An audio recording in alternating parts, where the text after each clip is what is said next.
Hey everyone, this is Urmila and welcome to my weekly analysis video.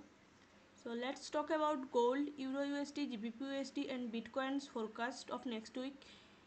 Next week में हमें क्या क्या market में ट्रेड मिल सकते हैं इसके बारे में बात करते हैं। तो अब देख सकते हो कि मैं ऑलरेडी फॉरेक्स फैक्ट्री के कैलेंडर पे हूँ। तो मंडे पे रेड फोल्डर वाला कैंडल जो हाई इम्पैक्ट न्यूज़ एक्सपेक्टेड है आरबीआई गवर्नमेंट का जो रेट कट को लेके है उनका ये आएगा। एंड जीबीपी में भी है बैंक ऑफ इंग्लैंड का गवर्नमेंट का स्पीक्स। एंड ट्यूसडे पे जेपीवाई में बैंक हॉलीडे है और यूरो में जर्मन फ्लैश मैन्युफैक्चरिंग पीएमआई जो इम्पोर्टेंट है यूरो के लिए क्योंकि जर्मन का इकोनॉमी यूरो के सबसे मेजर इकोनॉमी है। तो बाकी सब के न्यूज़ ये ज़्यादा इम्पेक्ट कर सकता है यूरो को। एंड जीबीपी में भी है flash manufacturing PMI and USD में भी है फ्लैश मैन्युफैक्चरिंग पीएमआई। तो ट्यूसडे को सारे मेजर पेयर्स में मैन्युफैक्चरिंग पीएमआई की न्यूज़ आने वाली है। एंड ट्यूसडे को फेड चेयरमैन का भी स्पीच है। एंड वेडनेसडे को देख सकते हो ऑडिट में भी सीपीआई का न्यूज़ है। थर्सडे को सीएचएफ का मॉनेटरी बैंक रेट का जो पॉलिसी है ये न्यूज़ है। यूएसडी पे फाइनल जीडीपी का एंड अनएम्प्लॉयमेंट क्लेम्स का न्यूज़ है। एंड फ्राइडे को भी कैट पे जीडीपी है, यूएसडी पे कोर पीसी प्राइस इंडेक्स का न्यूज़ है। एंड सैटरडे को एनजीटी के day light saving time shift है, मतलब वो टाइम जो चेंज होता है वो एनजीटी पे है। तो 1 घंटा उनका ये रहेगा, 1 घंटा लेट का जो मार्केट ओपन होता है ये स्टार्ट हो जाएगा। तो एक बार चलते कैलेंडर चार्ट पे। तो चार्ट पे देख सकते हो कि गोल्ड ऑलरेडी नीचे आया था, नीचे आके बुलिश में ही क्लोज हुआ। तो ये हाई था जो फेड का इंटरेस्ट रेट जिस दिन आया था उस दिन का ही न्यूज़ है। तो उस दिन मार्केट डायरेक्ट ऊपर जाके नीचे डीप में आया क्योंकि मार्केट सेलिंग में आया, बहुत नीचे आया क्योंकि मार्केट मैनिपुलेशन कर रहा था। जहाँ पे बायर्स थे सब बायर्स को फंसा रहे थे, मतलब सबको लग रहा था कि ऊपर ही जाना है ऊपर ही जाना है। तो जितना भी बायर्स थे सबको इधर पे देख सकते हो बहुत ज़्यादा मैनिपुलेशन हुआ। ये वाला ही कैंडल पे मतलब 4 आवर के जो कैंडल है ये वाला ही कैंडल पे ही ये था न्यूज़ इम्पैक्ट न्यूज़ वाला ही कैंडल था ये।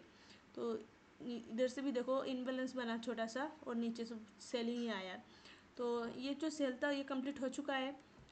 अभी मार्केट बाइंग में है क्योंकि ऑलरेडी 1 2 3 देखो स्ट्रॉन्ग बुलिश कैंडल ही ऊपर ही जाना है। और 4 आवर में भी एक इनबैलेंस ऑलरेडी क्रिएट हो चुका है और 4 आवर के भी इस लेवल पे भी इस मार्क करके दिखा देती हूँ, इस लेवल के ऊपर ब्रेक भी हो चुका है। तो मार्केट का स्ट्रक्चर जो है वो ऑलरेडी शिफ्ट हो चुका है। तो बाइंग में ही जाना है गोल्ड को। तो इस लेवल पे अगर गोल्ड मिल रहा है तो इस लेवल से बाई कर सकते हो, टारगेट इस हाई तक अपने नियरेस्ट हाई तक रख सकते हो। तो एक बार 1 आवर में भी दिखा देते हो कोई ट्रेड बन रहा है कि नहीं। तो 1 आवर में भी देख सकते हो कि इधर इस लेवल पे एक ब्रेकर जोन जैसा है, ब्रेकर ब्लॉक और जो ऑर्डर ब्लॉक्स रहते हैं, मतलब ऑर्डर ब्लॉक्स जो ऑलरेडी मतलब ब्रेक हो जाता है तो वही ब्रेकर ब्लॉक्स बन जाता है। तो इस लेवल पे ब्रेकर को बहुत रेस्पेक्ट करता है मार्केट। तो देख सकते हो ब्रेकर से ऊपर ही जाना है इसको। तो गोल्ड में जितना भी देखो बाई देखो, सेलिंग में का मत देखो क्योंकि लॉन्ग टर्म पर्सपेक्टिव इसके बाई में है। और ये जो जितना भी सेल आया है ना ये सारे सेल बायर्स को फंसाने ट्रैप करने के लिए ही था। तो ये था गोल्ड का प्रेडिक्शन। एक बार मैं बिटकॉइन का भी देख लेती हूँ कि बिटकॉइन में क्या एक्सपेक्ट कर सकते हो। तो लास्ट वीक का मार्किंग है ये मेरा, ये लिक्विडिटी मैंने मार्क करके रखा था। तो ऑलरेडी ये लिक्विडिटी हंट हो चुका है, हंट होकर मार्केट नीचे आया। तो देख सकते हो कि मार्केट मतलब फेड का भी जिस दिन भी आया था रेट कार्ड बीटीसी को ये पूरा मैनिपुलेशन ही हो रहा था। बीटीसी में इतना सेलिंग नहीं आया जितना गोल्ड में आया था। तो एक लेवल पे ही था। लेट्स मतलब जितना नीचे में देखो एक ट्रेंड लाइन, एक छोटा सा ट्रेंड लाइन लिक्विडिटी भी है, एक ट्रेंड लाइन लिक्विडिटी बन रहा है। तो ये लिक्विडिटी हंट हो सकता है, इस लिक्विडिटी हंट होके और देख सकते हो इधर पे छोटा सा एक इनबैलेंस भी है बीटीसी में।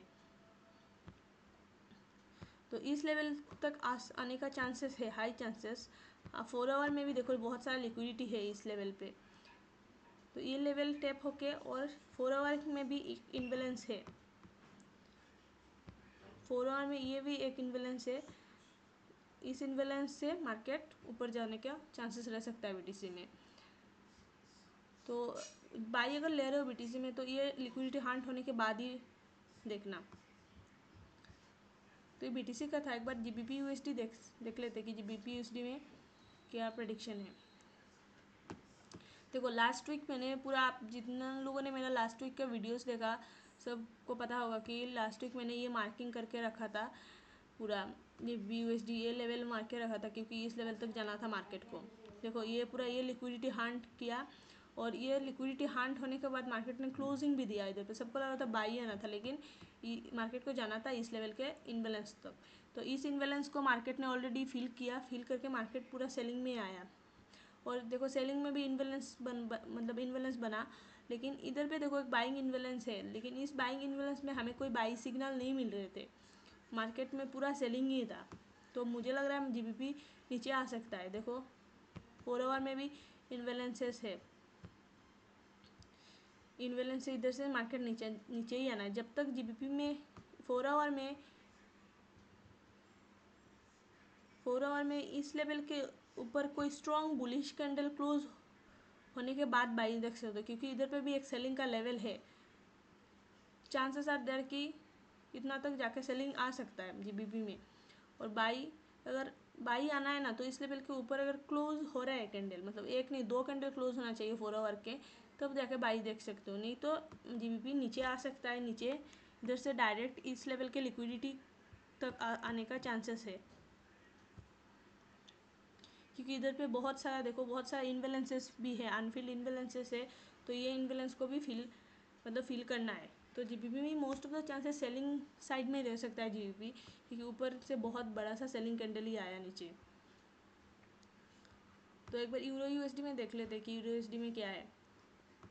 यूरो में भी सेम देखो, मैंने जितने मार्किंग्स किए थे पूरा ये जोन का लिक्विडिटी खा के पूरा सेलिंग में आया। तो यूरो में भी देखो पूरा एक ट्रेंड लाइन लिक्विडिटी है, पूरा इस लेवल से पूरा एक ट्रेंड लाइन लिक्विडिटी जैसा मतलब फॉर्म हुआ मार्केट में।